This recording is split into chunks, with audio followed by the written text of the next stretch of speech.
Oi, turma! Espero que estejam todos bem. Vamos dar início à nossa semana 3 do PET 5. Essa semana continuamos o assunto de evolução. Vamos falar um pouquinho a respeito das evidências evolutivas. As evidências evolutivas, então aqui o PET de vocês trouxe as 5 evidências evolutivas. Fósseis, estruturas homólogas aqui vai ser homologia. Aqui nós temos os órgãos vestigiais, os dados moleculares e a embriologia comparável. Vou falar basicamente que consiste cada evidência e depois a gente vai para a resolução do exercício. Primeira evidência evolutiva vai ser o fóssil. O fóssil é uma grande evidência da evolução, porque com base no fóssil eles podem comparar seres que existiram há milhões de anos com seres atuais para ver se existe um grau de parentesco entre esses seres. Quando vai ser formado um fóssil, não é a qualquer momento, em qualquer lugar que esse fóssil vai ser formado. Depende das condições do ambiente. Quando um ser morre, ele vai passar pelo processo de decomposição. As partes mais moles são as primeiras a serem decompostas. Depois, a gente tem, claro, a decomposição das partes mais duras. Essas partes mais duras são as que são mais fáceis de passarem por esse processo de fossilização. Quando essa estrutura, ela fica, por exemplo, em regiões onde tem sedimentos ali, onde tem argila, acontece lá o processo de sedimentação e aí acaba tendo a formação de uma rocha e fica lá uma marca de pegada ou um pedaço de osso que acaba sendo conservado e isso vai corresponder então a um fóssil.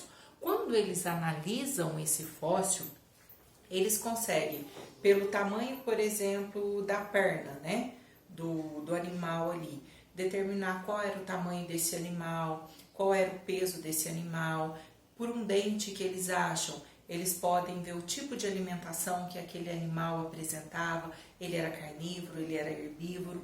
Então, através do fóssil, eles vão o quê? Fazer comparações, usando também, além do fóssil, outras evidências. Aí eles vão fazer as comparações para ver se existiu um ancestral, um ancestral comum entre os seres, entre um determinado ser e que existiu há milhões de anos, um ser que existe hoje em dia. Então, o fóssil é uma evidência evolutiva, que os seres podem ter tido então um ancestral comum, que esses seres passaram por modificações ao longo dos anos. As estruturas homólogas, ou eu posso falar homologia. Quando eu falo de estruturas homólogas, são estruturas que têm mesma origem, então vão surgir da mesma parte do embrião, mas depois, quando o ser já estiver formado, vai ter uma diferente função. Então, vai surgir da mesma parte ali do embrião, mas depois, para se adaptar ao ambiente, vai ter uma função diferente.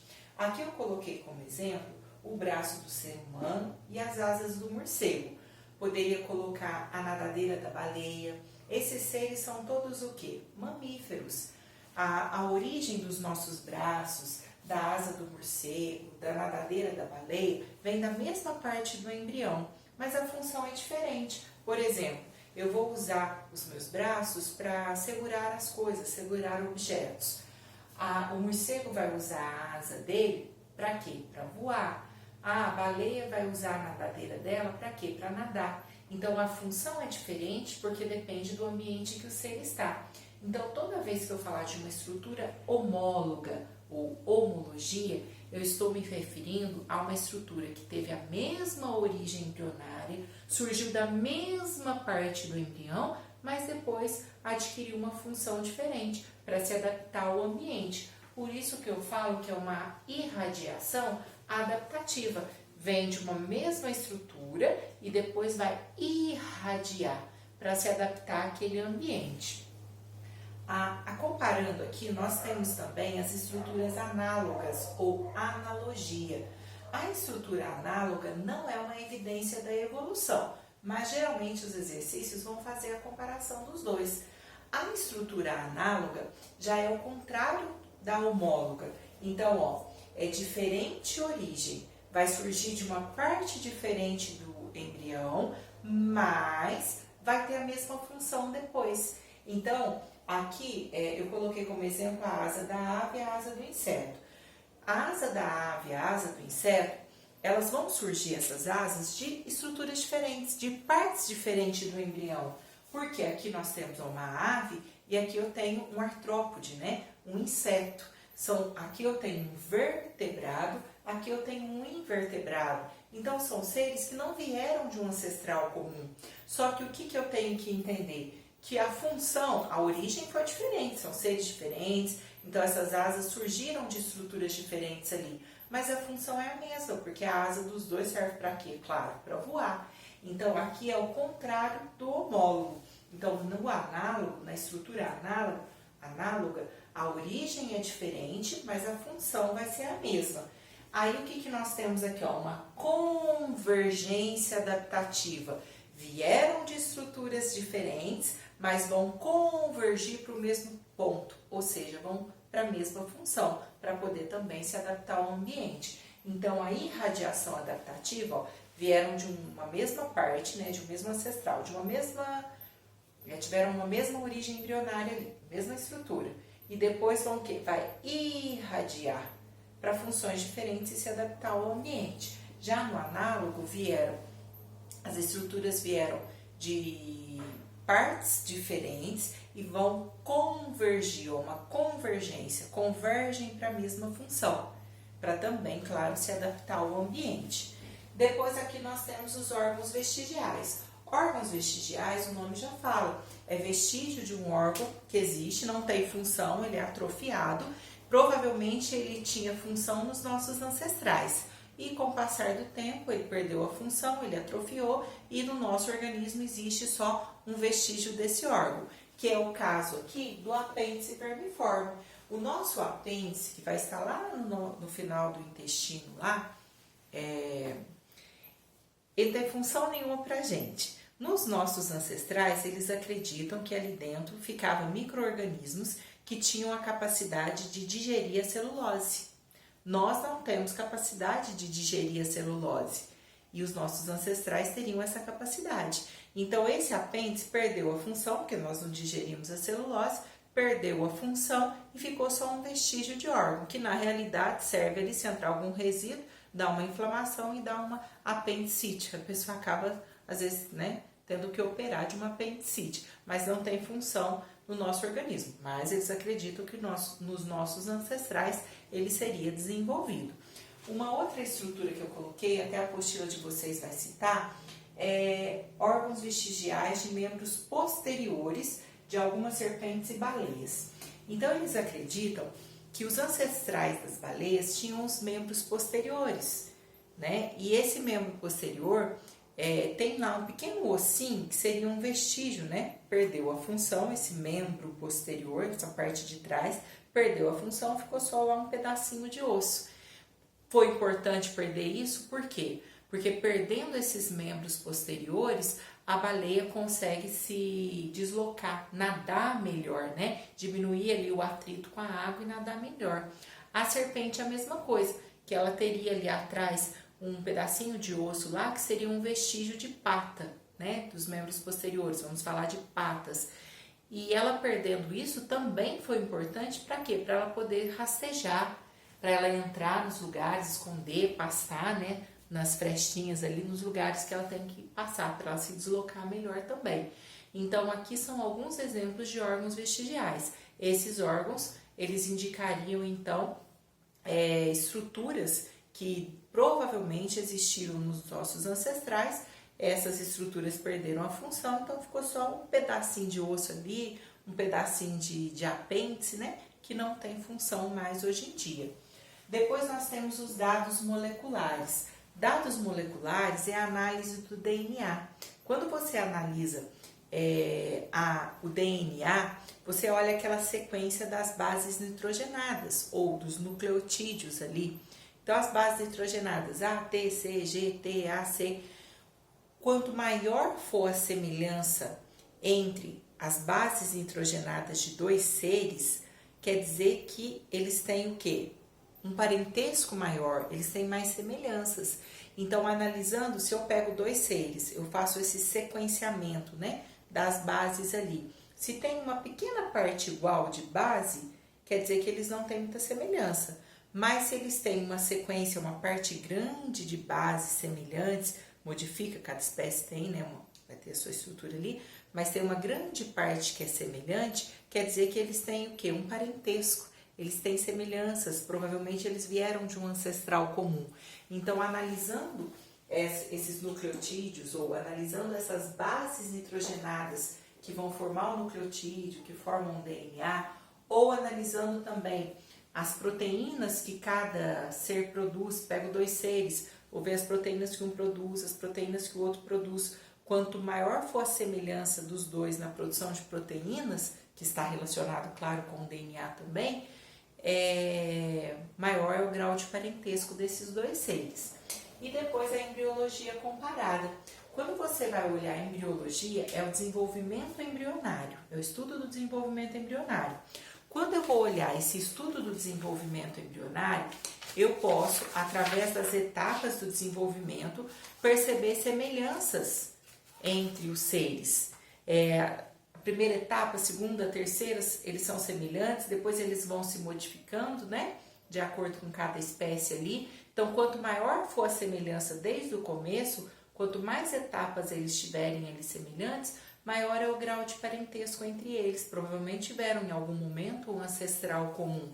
Na apostila de vocês, depois deem uma olhadinha, aqui nós temos uma tabelinha, ó, mostrando o desenvolvimento embrionário de vários seres. Se você olhar essa primeira etapa aqui, ó, muito parecida. Na segunda, nós já vamos notar a diferença. Na terceira, existem semelhanças entre alguns, já tem seres que são completamente diferentes. Então, analisando esse desenvolvimento embrionário, eu também posso analisar a evolução. Se os seres tiveram um ancestral comum ou se não tiveram, se eles têm um grau de parentesco maior ou menor, tá bom? Agora vamos para a resolução dos exercícios. Questão número 1. Estudar a evolução de um determinado grupo de organismos é algo complexo, difícil mesmo. Como saber quais etapas evolutivas se sucederam na evolução? O que veio primeiro? Nesse sentido, os cientistas têm buscado na natureza provas da evolução. Essas provas aparecem principalmente de duas maneiras básicas. Pergunta-se: quais são essas duas maneiras pelas quais os cientistas têm estudado a evolução? O principal, fóssil, e além do fóssil, nós temos a análise dos dados do DNA. Análise de dados moleculares, o estudo de dados moleculares, ou eu posso falar também análise da sequência de bases nitrogenadas do DNA, aí vocês vão falar com as palavras de vocês. Então, fósseis e a estrutura molecular, essa análise do DNA é que vai me permitir, são os dois, como está pedindo para citar dois, são os dois principais dados relacionados com a evolução, tá bom? Número 2. Várias evidências científicas comprovam que as aves são descendentes diretas de espécies de dinossauro que sobreviveram ao evento de extinção em massa que assolou o planeta 65 milhões de anos atrás. O achado mais recente, o dinossauro emplumado chamado Epidexipteryx ru, foi apresentado na revista Nature, natureza, né? Alguns dinossauros menores adquiriram a capacidade de voar e foram eles provavelmente que sobreviveram ao cataclismo e deram origem às aves modernas. Letra A. Conforme o texto, as aves provavelmente seriam descendentes de um grupo de dinossauros, relação cada vez mais evidenciada pelo estudo dos fósseis, porque está falando que eles acharam um fóssil de dinossauro emplumado, né, com penas, que são características exclusivas das aves. Contudo, as aves modernas diferem dos répteis quanto ao sistema respiratório, diferença essa que pode ser considerada uma adaptação ao voo. Que diferença é essa e como ela está relacionada ao voo? Tanto a ave quanto o réptil têm respiração pulmonar. Só que as aves, No sistema respiratório delas, elas têm uma estrutura chamada de sacos aéreos. Esses sacos aéreos, eles têm alguns prolongamentos que vão entrar em ossos que são chamados de ossos pneumáticos. Então, as aves, elas têm sacos aéreos e os ossos pneumáticos. Esse saco aéreo vai ficar cheio de ar, ele tem o prolongamento que vai penetrar nesses ossos pneumáticos. Esse saco aéreo vai ficar cheinho de ar, o que vai estar pedindo para relacionar com o voo, que vai deixar a ave mais leve, contribuindo para o voo, e vai ter o quê? Uma reserva de ar ali para a ave utilizar também. Aí vocês vão falar com as palavras de vocês. A presença dos sacos aéreos nas aves, que vão penetrar nesses ossos pneumáticos, e essa estrutura fica cheia de ar, deixando o quê? A ave mais leve para o voo e vai ser também uma reserva de ar para a ave, tá bom? Número 2, letra B. A capacidade de voar ocorre não só em aves, mas também em mamíferos como os morcegos e insetos. Os pesquisadores explicam que as asas podem ser homólogas, em alguns casos, e órgãos análogos em outros. Indique em quais dos animais citados as asas são órgãos homólogos e em quais são órgãos análogos, em que diferem esses dois tipos de órgãos. Então, homólogo. Homólogo eu tenho que colocar mesma origem, diferentes funções. Aqui, tá pedindo da asa aqui, se eu pegar, tá citando lá, a asa do morcego com a asa da ave. São vertebrados. A ave é vertebrado, o morcego é vertebrado. Então, tem a mesma origem, vieram de uma mesma parte e a função